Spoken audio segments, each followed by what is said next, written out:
Tom walked through the sprawling night market of the orbital station with the steady calm of a traveler who had seen both wonders and chaos. He had come only for spare parts and a warm drink, yet the station always had a way of pulling visitors. Toward unexpected paths, columns of lights curved along the ceiling like neon vines, and the vendors called out in a dozen languages, hoping to charm passers-by into curious purchases. Tom kept his hands in his pockets and tried to ignore the bright projections that danced around him. He wanted to finish his errand and return to his ship before the docking queues grew longer than patience allowed. A glowing stall caught his eye. It was not the usual metallic kiosk, but a wooden frame draped in patterned cloth that fluttered despite the still air. The vendor behind the table leaned forward with a grin that showed too many teeth. He had skin like polished stone and golden eyes that shimmered like coins catching sunlight. Tom hesitated only because the vendor smelled faintly of ozone, which suggested unstable tech nearby. Still, he approached with the cautious step of someone prepared to run if needed. The vendor raised 2 crystal spheres and placed them on the counter. Inside each one floated the miniature projection of a girl with delicate features and luminous hair that drifted as if underwater. For a moment, Tom thought they were simple holograms meant to lure collectors, but the vendor spoke with surprising pride. He claimed that these were containment capsules holding royal daughters from distant worlds. Tom stared and felt both alarm and disbelief. Projection inside the first sphere bowed its head as if aware of the conversation. The second one lifted her gaze in a gesture that held both dignity and hope. Tom had seen strange markets before, but never anything this morally troubling. He asked why the vendor carried such rare lives, as if they were mere trinkets. The vendor laughed with a musical chime and gave an answer that only deepened the oddity.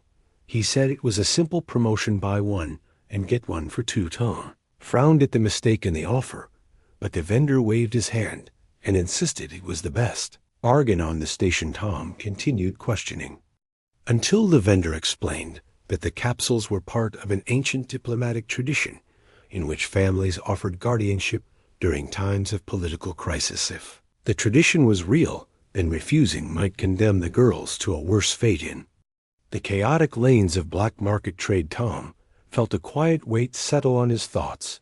He asked the projections for their names. First girl called herself Lena. Her voice resonated through the sphere with soft clarity. The second introduced herself as Myra. Her tone carried a steadier strength, as if she had trained her whole life to handle danger. Neither begged for rescue, yet both stared at Tom with a silent plea that required no words. Tom ran a hand through his hair and sighed. He had not planned for responsibility of this scale. He flew a modest cargo ship called the Horizon. Light, and he often traveled alone. Taking 2 alien princesses aboard was the kind of decision that pulled a person into political storm. Still, he could not walk away. He paid the vendor with a transfer of credit that made the vendor beam with satisfaction. Then he reached out and took both spheres into his hands. Projections shimmered and transformed into physical form once they sensed the ownership seal. Lina and Mayra appeared beside him in full size, no longer confined, and the spheres dissolved into harmless dust. Tom stepped back as both girls steadied themselves. They were taller than he expected. Lena's hair glowed like pale metal in starlight. Mira's hair had a deeper hue with a faint pulse that matched her heartbeat.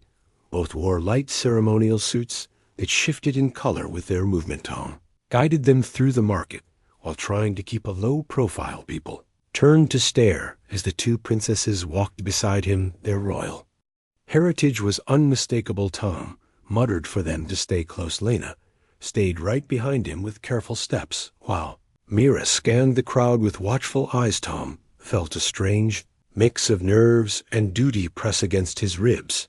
They reached the docking bay without trouble. Tom activated the entry ramp of the Horizon Light and motioned for them to board. Once inside, he guided them to the main cabin, offered water, and explained the rules of space travel. Lena listened with genuine curiosity. Myra asked direct questions about emergency procedures and defense systems. Tom appreciated her practicality, even though it reminded him of how extreme this situation had become. He asked them why their families had allowed this odd tradition. Lina explained that their world stood on the edge of conflict. Factions had split into rival groups, and the safest way to ensure peace was to place heirs under neutral guardianship. Mira added that outside protection acted as a guarantee which ensured that factions thought twice before escalating war. Tom was stunned by the cold logic. Still, he felt honored that they trusted him enough to adapt to the situation. Days passed. The two princesses adjusted to life aboard the Horizon Light. Tom taught them how to handle simple ship duties. He showed them how to read navigation charts and operate the food printer. Lina loved watching the stars blur into streaks during faster-than-light travel. Mira spent more time analyzing the ship's systems and asking questions about structural stress and energy distribution. Tom learned that both girls had grown up under constant pressure to be perfect symbols aboard his ship. They were free to be themselves. Lina often hummed soft melodies during evenings. Her voice made the cabin feel warmer than recycled air should allow. Tom found himself relaxing in her presence. Myra trained in the cargo hold, where she practiced precise movements that looked like a blend of martial discipline and dance. Tom sometimes watched from the control room hallway. Impressed by her focus, they began to trust him in return. They asked about Earth and its cultures. Tom told them about human history and the long path that led humanity to the stars. Both listened with wide eyes. One day, the ship received an encrypted message. Tom frowned at the unfamiliar code. Myra recognized it at once. She said it came from her world's central council. Message demanded the immediate return of the princesses to prevent political collapse. Tom felt his pulse quicken. He did not want to place the girls in danger. Lina stepped beside him, and her hand shook. Myra clenched her jaw, but tried to stay calm. Tom realized they feared going back more than staying hidden. Tom took a deep breath. He said he would not send them anywhere they did not choose to go. He had made a decision the moment he accepted them from the vendor. Humanity had a reputation for stubborn loyalty, and he felt that pride in his bones. Lina's eyes filled with relief. Myra gave him a respectful nod. Still, they had to decide how to respond. They held a meeting in the cabin. Tom laid out 3 options. They could return to their world and negotiate safety under his escort. Second, they could seek asylum on a neutral planet. Third, they could continue traveling until the political tension eased. Lina wanted peace for her people, but feared being used as a tool. Mira wanted to confront the crisis, but refused to risk her sister. Tom listened and let them speak freely. After hours of discussion, they agreed to return, but only if Tom stayed as their mediator. Tom knew this was far beyond anything he expected, yet he accepted. He adjusted the course of the Horizon Light as the ship approached their home system. The air inside grew heavy with anticipation. Lina held onto Tom's sleeve. Myra stood near the viewport with a stern expression. Their world appeared as a blue and gold sphere wrapped in drifting bands of light. The council sent an escort fleet. Tom felt small facing so many ships. Still, he kept the Horizon Light steady. They landed in a vast courtyard made of pale stone and shimmering glass. Crowds gathered with mixed emotions. Some cheered, some stared in silence. Security officers guided them toward the council chamber. Inside the hall, the atmosphere was tense. Council members argued in sharp tones. Some accused Tom of abduction. Others praised him for safeguarding the princesses. Tom stayed calm and spoke with steady clarity, explained every step of what happened from the market stall to the journey back. He stated that he acted only to protect 2 young lives caught in an ancient tradition that no longer served its purpose. Lina stepped forward and confirmed his words. Mira added her own statement with firm authority. The council fell silent. The debate shifted. Old rivalries softened. As the realization grew that the tradition had placed the heirs in avoidable danger. Tom suggested a new approach. Instead of guardianship through exile, they could use shared leadership between factions to reduce conflict. Lina proposed cultural bridges. Myra proposed defense cooperation. Together, they created a plan that impressed even the most stubborn council members.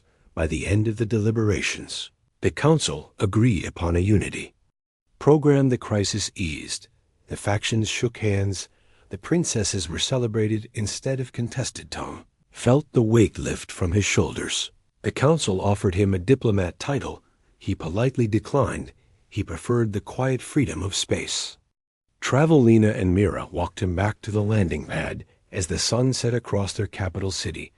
They thanked him for his courage and kindness. Tom smiled gently and told them to live boldly and wisely. They promised they would. He boarded the Horizon. Light the engines hummed. The ramp lifted. The ship rose into the sky like a silver bird finding open horizon. Tom looked back once to see the two princesses standing side by side. Their world finally had a chance at peace. He turned toward the stars, felt hope rise with the ship. He set a new course with calm determination. Humanity had always found strength in unexpected connections. Tom carried that spirit forward. The stars stretched before him like a map of endless stories. He accelerated into the vast unknown with a steady heart.